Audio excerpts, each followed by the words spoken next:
All right, wonderful. So I want to jump right into this and ask Kaplan and Diya, what have you seen in your patients that appears to be reactions to these changing policies that we just heard from Sarang and Blanca and the heightened climate?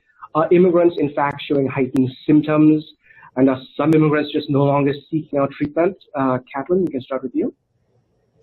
Thank you. Yes, we here at TASK primarily work with asylum seekers, and they have also had a lot of changes recently in the protocol for applying. So in addition to everything we heard this morning, the people we're seeing are also experiencing a lot of anxiety for their specific circumstances. There's a lot of insecurity in not knowing what's going to happen next, not having a predictable path to follow, or as predictable as it was before. More pervasive sense of hopelessness with kind of this insecurity and this uncertainty, not knowing when they may be reunified with their families or when their case may be heard or what may happen to them. As Sarang said, more mistrust and doubt in the system. When it's unpredictable, when it changes, when there's a lot of talk and rhetoric around what may or may not happen, it creates a lot of doubt in the system and mistrust. And being in an institution that is trying to support people, we have to then, you know, as we'll talk about a bit later, do more to build that trust. And Diya, what symptoms can you describe in your patients? What are you seeing, and or what should people be looking for in the immigrant clients? I agree with everything Kathleen said. I think what we're seeing and what we're concerned with at the hospital is we're worried enough about the patients we are seeing, but in some ways the patients who are not coming in for care are even more concerning, and it's hard to get more than anecdotal information about that group of people. Nevertheless, the people who are coming in, what we've noticed is that people tend to come for less care, so tend to go to emergency rooms if they absolutely have to, rather than follow up with ongoing appointments. I think there's been a lot of fear around separation from children, which has always been there, but certainly has been exacerbated by the detention that's happened at the border. I also think that just on an identity level, many of them feel the despair of the word immigrant becoming associated with something such a toxic narrative.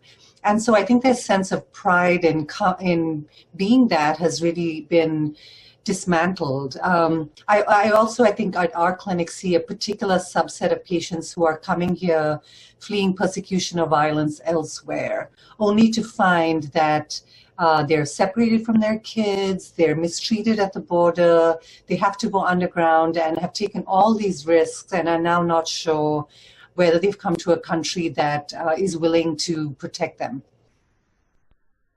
It's almost a whole new kind of violence against them, yes. Right? Claire, you work especially with children and teachers, and we have a lot of educators in the webinar. They're the most vulnerable population, whether they themselves are foreign-born or whether it's their parents or other family members. What must teachers now do to make students feel safe? What strategies can you share with us? Yeah, and I think this includes all children, actually. You know, educators are, and specifically classroom teachers, they're responsible for the physical, the emotional, the social, and the academic safety of all of their students. So it's important that they kind of understand the basic trauma-informed teaching methods. Once you understand this, you'll have a better support system in your classroom. You'll help all children feel safer. Even if it's just that time that they're spending in your classroom, that's really important. It's all about building healthy relationships. First of all, know your students' names, know what they want to be called, and pronounce those names correctly. You know, let those students guide you. Also have the students call you by your name. If you're modeling that respect, you want them also to respect you. Also, all of your students have a very unique identity and background. Everyone has a different story. So take time to know that cultural history, your students' gender identities. Don't always focus on their weaknesses, but really look for their strengths. You know, a lot of students have had adverse childhood events, whether that was something that happened during their immigration or their migration, a family separation. I mean, it could just simply be a divorce, but students deal with trauma in very different ways. So let students guide you.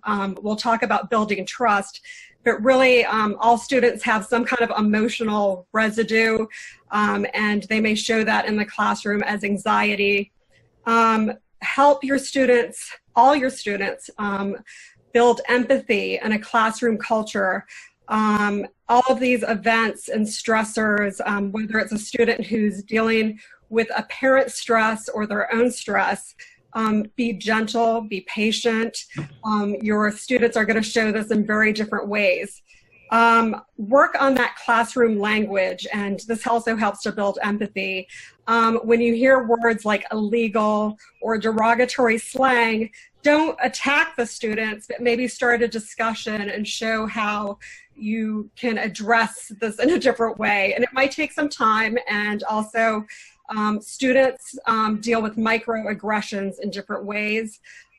They're getting these microaggressions from headlines in the news, from the media, you know, different shows or games that they're playing. They're hearing it at the dinner table. And also, if you have these microaggressions in the classroom, it's a great way to use these as teachable events, and, you know, just, again, be gentle. Meet those parents. It might take time. Candace brought up a question about parents not showing up at events. Start building that link early. It might take time, and we'll talk about building that trust.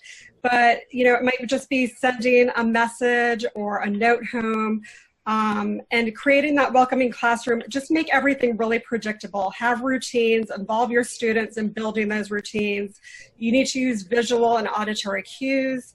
You have to scaffold the lessons. It sounds like a lot of work, but your students will help to guide you. You're going to understand their strengths. Use as many exemplars as you can. Use near-peer tutors, maybe a student who speaks the same language or has a similar background. Partner them, create activities that involve collaboration. Make sure, and I'll have links for this, that you have diverse literature and different media that has, you know, students' cultures in those. Encourage your students, you know, just check in with them, help them manage their stress and anxiety. You know, maybe build partnerships with a family through other families, and make sure you're using informal assessments. Don't just always do formal testing. Just do small things that help to check in with your students. And once you build that trust, your students, they'll be able to be vulnerable in your classroom, and they're going to develop at the pace with your support. I think also, once you build that trust, help navigate some of these current events with your students. And I think one way to safely do that is look at testimony from historical events and reflect on those past events and try to make parallels so that students see that they're not alone and that they can persevere with your support. And a lot of this has to do with listen. In order to build that trust, listening is a really good, you know, some people just, whether they're children or adults, just want an empathetic air. And so Kaplan and Diya, what are some of the evidence-based strategies for mitigating stress and trauma with children or with adults? And what must we do differently now, both in clinical and non-clinical settings? Diya, you want to start? Sure. I think that there are some fundamentals to working with this population, and certainly every population, but with them in particular. I think as a clinician or anyone else working in any setting, the first step is to build both trust and trustworthiness. This is not something that can certainly happen overnight, but there are multiple things you can do to ensure how the patient comes to see you as somebody trustworthy. That means explaining what you're doing, because even the questions about trauma are not to be taken lightly and need to be done with care, because they have their own potential to cause harm to people. When you meet people on time, say you're going to do what you're going to do, be an object of trust and show them a lot of respect. Patients have said things to me that they've gone in to see their doctors and they've noticed that their doctors rush them through, whereas other patients are given more time. Don't make promises you can't keep either, just because I think people out of a wish to care and protect say things they can't follow up on, like, don't worry, I'm sure your case will be fine. Don't worry, I'm sure nothing will happen at immigration. It is better to tell, always practice within the bounds of your own competence such that, you're not over-promising to patients. And this might seem like a small thing, but most people don't even necessarily see their experiences as traumatic. This is what they've grown up with. This is what they've seen around them. This is what they saw crossing the border on foot. And they have a tendency actually to minimize rather than dramatize their symptoms. So some psychoeducation to let them know that their reactions of nightmares or reliving the trauma or avoidance or anxiety are normal, they're treatable, they're understandable given the context that they've come from, and that it is something that is not personal to them, because a lot of people feel like, first I lost my whole family and now I've lost my mind. This is something we hear a lot. So to sort of normalize that reaction can be enormous for them. And I let Kathleen jump in so I don't take up all her time. No, thank you so much. I mean, you basically covered what it means to be trauma-informed, what it means to be, to allow your client to lead you and be strength-based. I think starting from that point of validating and normalizing and starting from where that client is, finding out from their own personal and cultural perspective, what is their idea of what they have experienced, not labeling anyone or,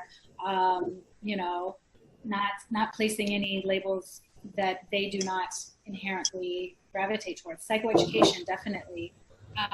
Doing a lot of joining, which honestly is easy for us to do at this point. There's a lot of confusion and there's a lot of uncertainty. We also are experiencing that. So to be able to be there in that with them and know we are going to be here and we are going to continue to check in and continue to offer support.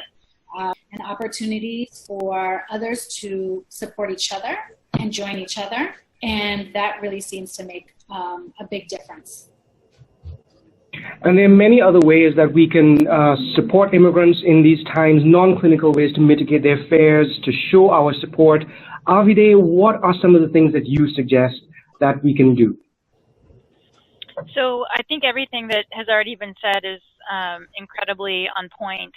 Really listening to community members and not being prescriptive about what you think might be their primary concerns, and making them feel like they're not alone, and in fact they're very connected to the community and connected to a bigger fight. That I think that in times of great despair, it can feel very isolating, and having people really feel like there are in fact a lot of people fighting in small and large ways, and on policy levels, in the courtroom, and really in community organizing, that on many, many levels that there's ways that people really do have their backs. Concretely, I would say there are many ways that institutions or community spaces can create a sense of us being a safe space.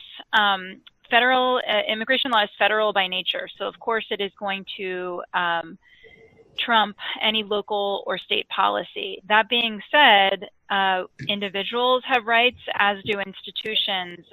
So think about the impact that it has if a school or a restaurant or a place of worship has a sign that says, everyone is welcome here, and has a sign that really lays out what they would do in case of anyone from immigration coming to their premises. It's really important to train designated staff members on how to prepare to interact with ICE, making sure that every legal tool and resource that's available for escalating a situation, so you don't have circumstances where ICE, which is increasingly emboldened these days, there's definitely sort of a culture of retaliation and aggression, and a very punitive approach to how they interact with community members, and it's meant to be intimidating by design. So having schools and healthcare providers really understand, working with their legal department, really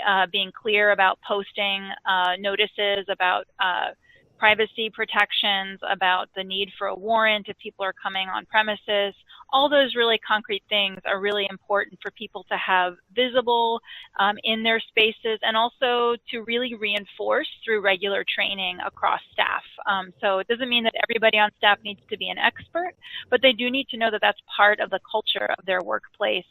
And we have at NILC, National Immigration Law Center, where I work, model policies for example, K through 12 educational institutions or secondary educational institutions, and for healthcare providers. So we're happy to share those as a resource after this. And I want to keep it with you, Diya, and then with Claire and, with Avideh, and then with Claire and Diya, and frankly, anyone else who has opinions on this. One of the best ways that we as a community or as an organization can show support is through building alliances. In order to be allies and advocates, we need a broad array of people and kinds of organizations to do this at the local level. So what advice can you give our attendees as to who would be good partners for this?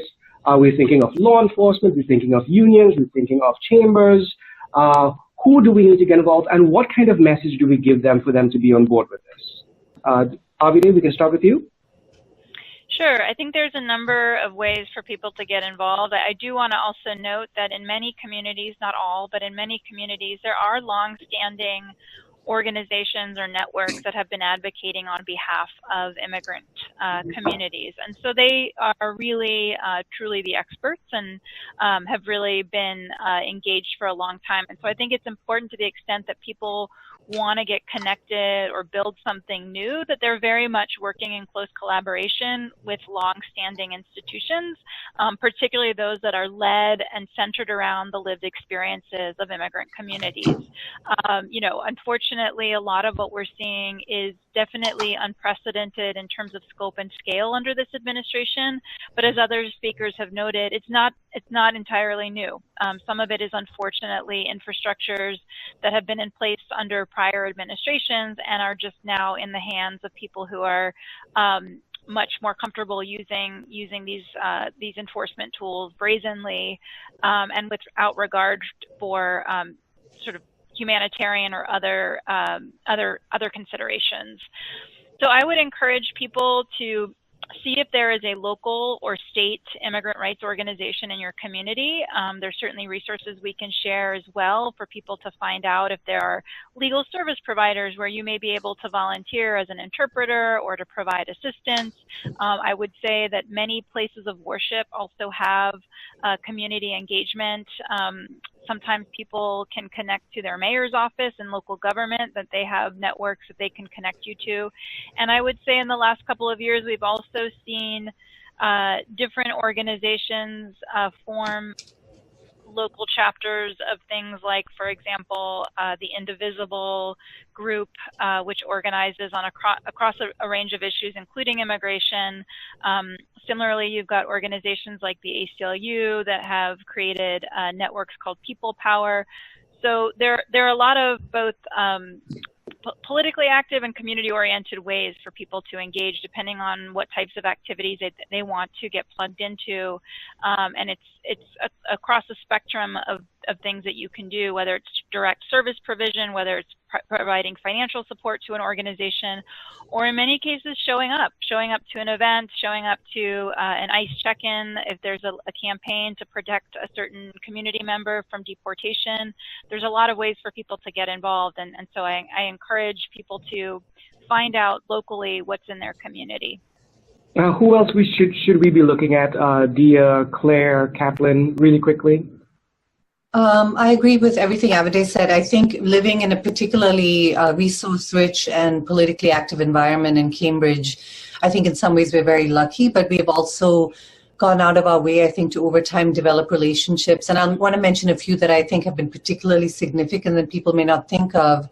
One, the unions. I think Avideh mentioned this, but ICE, we've heard stories of ICE enforcing I-9 checks rather than doing raids because they don't have the resources. So many immigrants have lost health insurance. So we are trying campaigns to go out to the unions to enroll them in health insurance so they don't lose care and their children don't lose care. Other places that I think are particular contact with this population are school resource officers. The people who are the welcome officers at the schools, who are the guidance counselors, they interact a lot with these families. And so we not only try to develop relationships with them, but we've also been having workshops with the staff who are hearing many, many horrific stories of trauma and are quite traumatized themselves, and they require our support. People who work in various interpreting roles, they tend to eventually develop relationships with these patients, but again, are hearing stories somewhat unfiltered of terrible trauma, and many of them have histories themselves. And what we've been trying lately is to try to develop a program, and we have called volunteer health advisors. These are people from the community who may have been healthcare professionals in their country of origin, but for various reasons cannot practice in the US, which is a shame. But they go out into their communities and do basic health screenings to encourage people who would otherwise be unwilling to come into care, and they have a lot of legitimacy. So these are the kinds of more creative ways we've tried, because we've certainly sent out letters to our patients saying we're all welcome here, etc. But we feel like these are more effective mechanisms. Claire, Kathleen, any thoughts? Right. So as a classroom teacher, when I work with classroom teachers, they do have to navigate some of the politics of the school. So trying to stay apolitical, but really finding what you already have in place in your building. So if that's working with the ELL teachers, the counselors, I love the idea about the welcoming officer, just having as many kind of in-school professional development, but also pulling the students in. And when we build that trust, and you find the strengths of your students, getting them to share their stories when they feel comfortable, and that can be through artwork. And one of my favorite projects is art and remembrance, using story cloths and then showcasing those. Those can, connect to the community. You can do this with intergenerational groups. It's a way of healing. It's a way of sharing stories in a safe way. We're going to share that link. Also, making sure that you have that multicultural connection in your school. So bringing in speakers, having book clubs, films. These are all safe ways to kind of build alliances and learning communities. Also, helping your students find their voice and empowering them, knowing their rights, and then they can go off into their communities without the confines of the school politics and become advocates for themselves and for their peers. And one important thing to note, teachers, and as Diya was saying, you can't sugarcoat things anymore. You have to be realistic. Don't say everything is going to be okay. You cannot do that anymore. At the same time, we're not asking people who are not legal experts to give advice. Do not give advice. You have to refer people to those legal resources, and we've compiled, and we will probably send out a list of some pro bono sites that we can look at. I want to move to several questions from attendees. This is just such a rich discussion. Mental health stigma. And so much is happening. We probably, even Diya and Kathleen, maybe all are seeing addiction on the rise as a result of what is happening. Any strategies for overcoming mental health stigma? Yeah, I mean, again, it comes back to meeting someone and learning from them, right? So understanding their own personal and cultural perspective on what are their symptoms, what problems is it causing them, and what do they see as resources, as solutions for themselves, and working from that perspective. Obviously doing psychoeducation, normalizing what people are going through, building community so that, for us in our organization, people are able to come together that have similar experiences, even if they're from different parts of the world, and able to see that they are not alone and they're not the only one experiencing it, and be able to really work with people from where they are, and find out what is it that they're seeking. What do you want from therapy? What do you want from from your social work team, from whoever you're engaging with? What is it that you need, and what is it? How can we help you bridge that gap from where you are to where you want to be? Mm-hmm. I agree with all of that. I just want to emphasize how much this issue of stigma is pervasive and universal. There's a narrative that immigrants or people from other countries are particularly phobic about mental health discussion. I would say people are across the board. There are plenty of people who don't even want to come to our clinic because everybody knows it's a psychiatric clinic. So that's one thing. But I will, and I think it's worth looking into our own hearts about our own thoughts about mental illness and how comfortable we are talking about our own experiences or family members and so on, because I think it leads to a certain amount of empathy. Having said that, I think what's important is to, as Kathleen said, normalize it as much as possible, that their symptoms are understandable reactions to the traumatic events, that there are things they can talk about and deal with and help their children do the same. Because otherwise, what we end up seeing a lot is people under-expressing symptoms and only ending up in care when things have actually escalated. So to approach it in a systematic way, but also not to shy away from it, like, oh, it's probably nothing. A lot of people say things like, I'm sure this has never happened to you. It's probably nothing. Or in asking, do you have suicidal thoughts? I'm sure you don't, but let me just ask. And, there are ways that you ask that you invite a certain amount of resistance on the part of the patient. And I think best to just approach it in a straightforward, non-judgmental manner. And I use metaphors like, this is the same as if you had diabetes, you would need treatment, and there's medicine for that. And we have to approach it in the same way to sort of try to disrupt this body-mind dichotomy that I think is to our disadvantage. And a lot of this hinges on building trust with immigrants themselves, with immigrant families, with people who are refusing to come for care, whether they're afraid of public charge. So I want to ask first, Avideh, when it comes to things that help sustain health, food stamps, healthcare, what are you advising people to do given all this public charge stuff? And then, Diya and Claire, how do you go about building that trust with your clients given this heightened fear? Who do you reach out to? Who are the best spokespeople? What are the messages you're sending out? So first, Avideh, what advice do you have?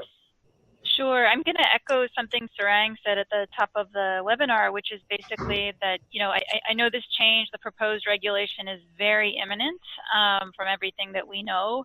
That being said, even before this threat, there's historically been a low usage rate among immigrants who are eligible for these benefits. So the fact that there's this additional chilling effect, we really want to, at the local level, really let people know that they can continue to access these vital, critical nutrition and health assistance services that are available to them until there's a change. And they should do an individual consultation if they're extremely worried about the consequences, but not to assume and not to. I know sometimes in an attempt to be overly cautious, we end up actually exacerbating fears and making conditions harder for people. I'd also just plug for everyone on this webinar, the questions and the comments you all are sharing are so incredible and reflect such a high level of engagement and investment.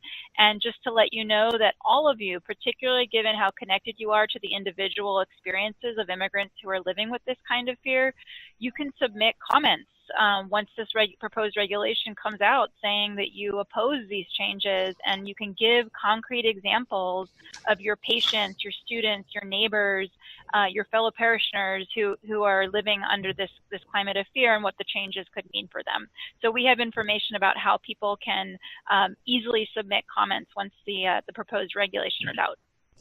And I do want to ask a little in a second about how we can advocate. That's an extremely important point. But Diya and Claire, family engagement, the people who are refusing to get services, how do you reach them and how do you build that trust in this heightened environment? I think in the classroom, I think it's just about transparency and being consistent. It can take time for that trust to build, but making sure that you're working with the entire school, the colleagues, the administration, just work within that building, and then you can build the trust outside. One thing I did was bring in experts like immigration attorneys to speak with the counselors at different schools, and that gave them kind of that knowledge that they needed, that they weren't getting from the school itself. Yes, I agree. Trust takes a long time to build, so I wouldn't despair if you're feeling that that is taking time. I think that's a really important part of explaining.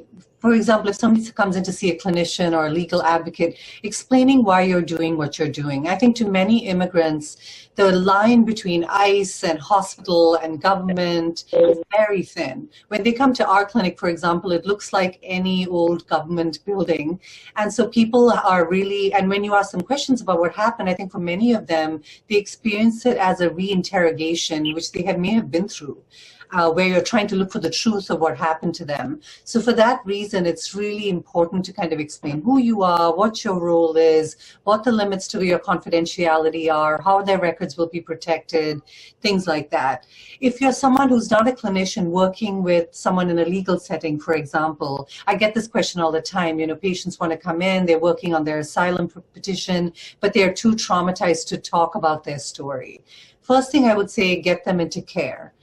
They can start with medical care, but that can make an enormous difference, and then you have another person to sort of bounce ideas off. The second is to schedule short, predictable meetings.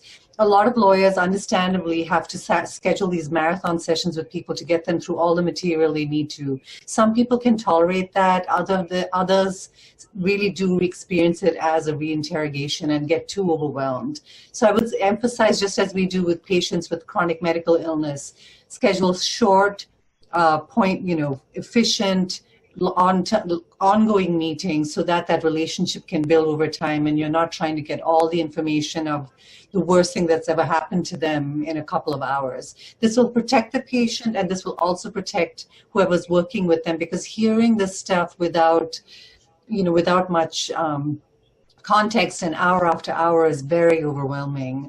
So I think we all have to practice some ability to titrate that effect to help everybody tolerate the work.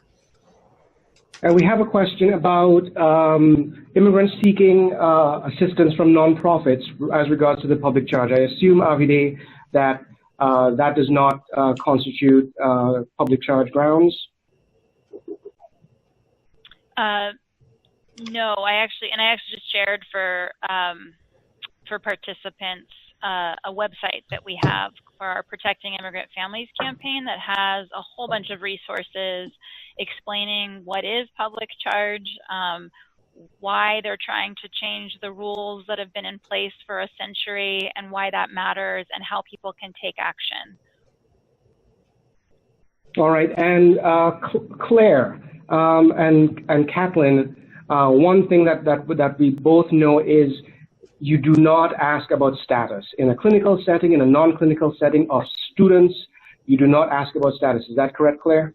That's correct. And I think, for older students, letting them know their rights. And if someone does ask for documentation, that they don't have to do that. I know a lot of schools are still backwards on that. I think that for older students, teaching Pilar Doe is a great way to get them civically engaged and informed. But Kathleen, how do we get around asking that question? What suggestions do you have to, not ask that, but maybe suggest things to them, right? Yes, well, we try to provide a lot of information sessions, right? We only have the capacity to see so many people individually. And so making sure that we are able to reach everyone in the community who wants information, providing information, whether that's psychoeducation, whether that's legal education, whether that's information on how our advocacy program works so they can be involved that way, providing it in a broad sense so that we are clear and we can speak to many different statuses, many different situations without needing any information from individuals.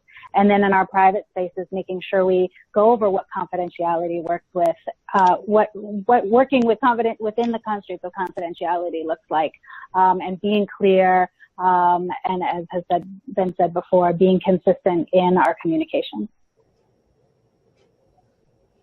So we've gone over time by a few minutes, and I want to wrap up now. This is such a rich discussion, and I thank you all for being here for free to educate and give great perspectives to all of our attendees from around the country. I want to ask one final question, which is of each of you, maybe in 10 seconds, what is the one top tip you would give to help mitigate the fears and anxieties and stresses and traumas that attendees can do immediately, right away? And can we start with Claire? Sure. I mean, as an educator, I think just finding those stories of perseverance and stories of upstanders, people who spoke up for others, is important in the classroom. Avideh? I would say showing up and listening and reminding people that we as a country have been in this place before, and we will persevere so that people don't feel alone. Hopeful message. Diya? I think especially to people who are students or getting their degrees in our field, most people assume that their big concern is overwhelming the patient or the client by asking about trauma and not knowing what to do. In my experience, what happens is that people actually avoid. They feel like they're going to approach the patient, but in fact, most of my patients have described how people get overwhelmed and turn away from them. That's normal, but that's really, I think, the danger, that despite all of our efforts, that the public is actually wary of this topic and are pulling away, and I think we have to persevere, as Avideh said. And I can jump in here. Thank you. Hopefully you can hear me this time. So I would say this is the first step, or maybe, your 20th step for whoever you are on the webinar, but educating yourself, knowing what is happening, knowing what your resources are, knowing who you can help, how you can help, and just showing up as a human being, showing up and understanding that people have very complicated, complex stories and histories and journeys forward, and being able to show up and have compassion for others in their journey, whether we understand it or not, allowing them to speak their truth and to educate us on who they are and what they need.